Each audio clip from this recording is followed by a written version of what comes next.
So hello mga kois, mapagpalang araw po sa ating lahat. Yan. So medyo okay na yung weather. Medyo nawala na yung smog. So yun, may ini-edit tayong isang video. So hindi pa siya tapos, medyo mahaba-haba din po kasi yun. So yung video na yun, tips po yun.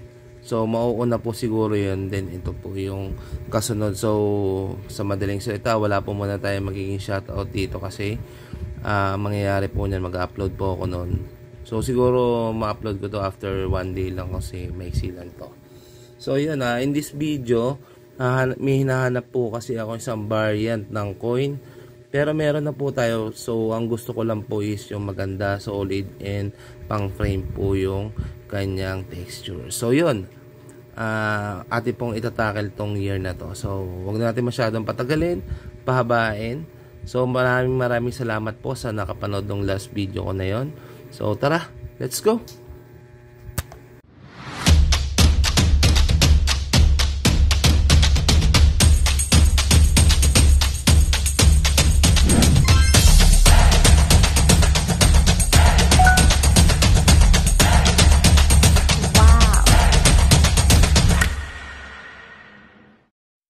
So hello mga kois, yun, thank you sa mga nakapanood ng ating last video ha. So ito po, so yun, gaya nga po na sinabi ko kanina, hindi po muna tayo makakapag shoutout kasi yung video na yan, so halos magkasunuran lang po kasi to. So wala pa po kasing edit pa po yan. So yun, in this video ating talakayin tong mga 5 peso natin. So bago po yan, i-update ko po muna kayo sa ating mga subscribers. So ito po yun, nasa 934 na po tayo. So yun, konting-konti na lang, 66 to go, mamimigay na tayo ng ating Gcash. So mag-comment po tayo mga coins kung ano po bang gusto po ninyo, kasi ang plano ko pong ipamigay is worth 600 lang siguro kasi wala naman tayong pera. Ayan. So, pwede pong mangyari, pwedeng maging winner natin is tatlo. So, tigma magkano ba sila? Tigto 200. So, pwede rin maging apat. So, tigwa 150. Yan. So, pwede pong maging 6. So, tigwa 100 lang po. Medyo maliit lang po yun. So, comment lang po kayo kung ano po yung mas prepare po ninyo o mas gusto po ninyo. So yun yung, kung sino may mag-comment, so yun po yung gagawin natin. So ang magiging ano po natin doon, basihan is yung comment po natin. So paramihan ng comment. So mag-update din po ako ng mga comment baka sa mga susunod na video. So kaya ako gumawa ng video na to kasi para medyo hindi tayo atrasado kasi mag-straight po ako. So hindi ako makapag-video kasi wala po ako sa bahay. Nasa trabaho po ako ng mga time na yan. So kaya tayo mag-video. So yun, konting update lang din po sa ating mga watch hour. So ito po, yan, nasa 2,049 na po tayo. So yun, malapit-lapit na po. So konti na lang, short na lang tayo ng 1,951. So yun, konting-konti na lang mga coins. So para mag-count po ang ating panonood, so ang dapat po natin gawin, after po ng mga after 5 minutes saka po tayo mag-click ng like, or mas maganda po after the video po, doon po tayo mag-click ng like para po mag-count po yung ating watcher. So sana po mapuno na po natin to para nasa ganon, so makasahod na tayo at mabigyan ko kayo na mas solid na pa-premyo. Ayan, pamigay. So yun, bago tayo mag-start, ito po yung composition, ito po yung lagi nating ginagawa every time na magko-coin vlog tayo. Syempre hindi lang naman po yung mga datihan na yung mga nandito. So composition muna ng barya na ating pong tatalakayin. So ito po yun, yan, makikita nyo po dyan, composition po niya is nickel brass. So yun, maliwanag po dyan na ito po ay non-magnetic. Yan. So ang weight po niya is 7.7, 7.79. So yan po, medyo malapit po siya sa 7.8, mga ganon. So kung sumobra man po yung timbang, so goods lang po yun. So po yung pinaka diameter po niya is 27 po. So kung bibili po kayo ng capsule, mas maganda, mas prepare kung 27 po para sukat na sukat lang po, hindi po maalog yung coin natin. So yan po. So yung pinaka thickness niya is 1.87. So yan. So may bibigay po ako sa inyong konting kaalaman or trivia dito sa ating coin na tinatalakay. So ito po. Yan. Coin with mint mark were struck in the Philippines. So yung nakalagay po dyan, yung coin daw po na may mint mark is dito daw po in-struck o ginawa sa Pilipinas. Yan. So yung coin without mint mark were struck in Canada by RCM. So yun.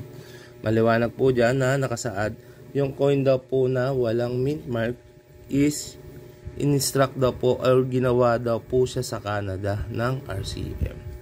So yan, bibigyan ko po kayo ng konting example ng mga coin na walang mint mark. So ito po siya, mga coins. So unahin po natin yung mga nabanggit dyan. So ito po 1995, medyo malabo. Yan, mapapansin po ninyo, wala po siyang mint mark. Yan. So meron po lumabas nito 1996, pero wala po sa record ni Namista.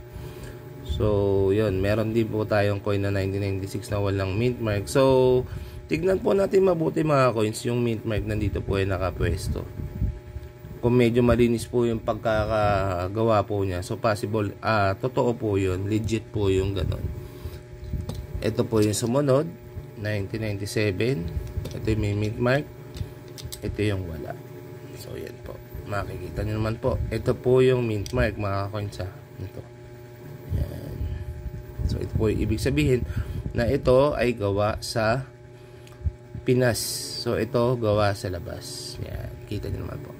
So ito yung 1998 natin na ito pala, sorry, ito pala yung 1998. So ito yung 1997. So yan po, medyo nalito na tayo. Yan po, mga wala pong mint mark po yan, mga to. So ito po ay gawa sa labas, sa Canada po. Yan. Yan, maliwanag po tayo dyan. So paano ba natin malalaman kung yung coin ba natin is legit? Yan. So unang-una, dapat meron tayong ganito, timbangan. So yan, mura lang po itong mga ganito, mga coins.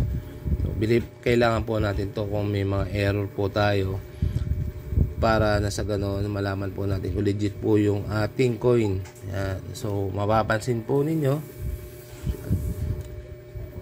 so dapat ang timbang niya is 7 point something. Yan, makikita niyo po. Pakita natin. Focus. Yan. So, ayan. Makikita nyo po.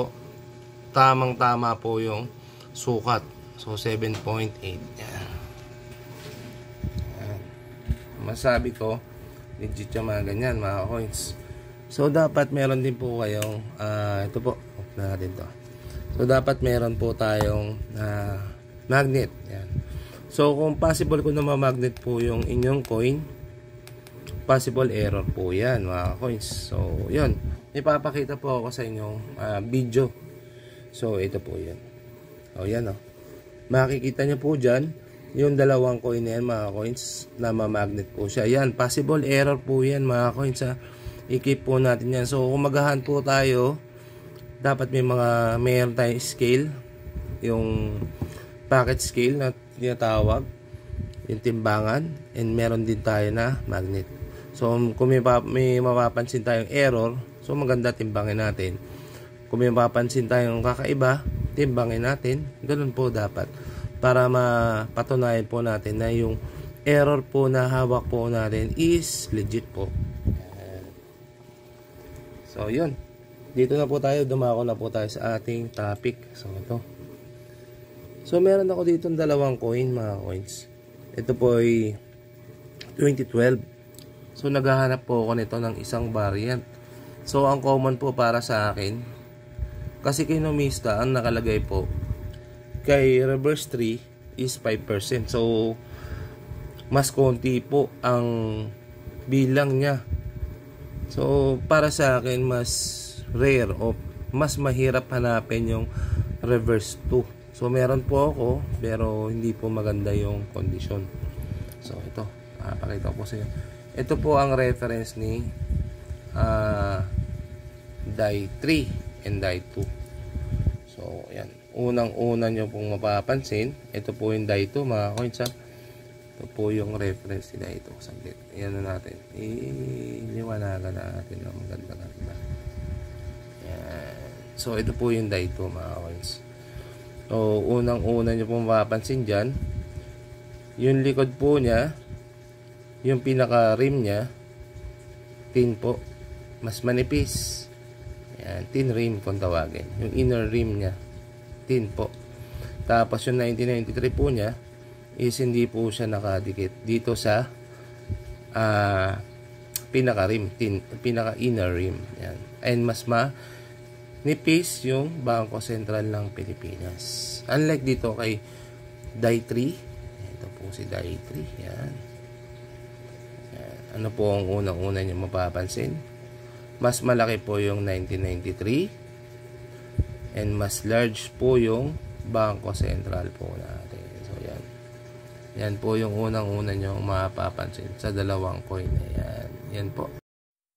So yan po, mapapansin nyo po yung differences po niya. So yan. Yan. Bangko Sentral. Focus natin mga coins. Ito po ay kinokolekta ng mga bumubuo po ng series. So isa po ako dun sa mga bumubuo po ng series, kaya po ako naghahanap ng ganito. So ito po nasa taas si die 2 po yan. So yung nasa baba is si die 3. So makikita nyo 1993 nya mas makakapal yung die 3, samantala si die 2 makikita nyo mas maliit or mas manipis, and yung inner rim po nya mas makakapal po and dikit dun sa 1993. Samantalang itong isa, kita nyo naman po, malayo po and may spacing po dito. So yan po yung differences o pagkakaiba po. Sa likod po niya, sa pinaka-reverse po niya, dun nyo po tingnan. So yun. So ito po. Yan. Price. Ito po, common lang po ito. Possible hindi ko po sa inyo bilhin itong mga ganito ha. So ito po yung hinahanap ko. So baka sabihin nyo po, yan, ito po die 2. So papakita ko po sa inyo yung aking frame. Yan po. So kung mapapansin po ninyo, yan, meron po tayo, kaso hindi siya masyadong maganda. Yan. So naghahanap po tayo ng goods nito. So, anong condition ba yung hinahanap natin? So, bigyan niyo po ako o pasahan niyo po ako ng magandang kondisyon nito. Bibilin ko po sa inyo ng magandang presyo din syempre.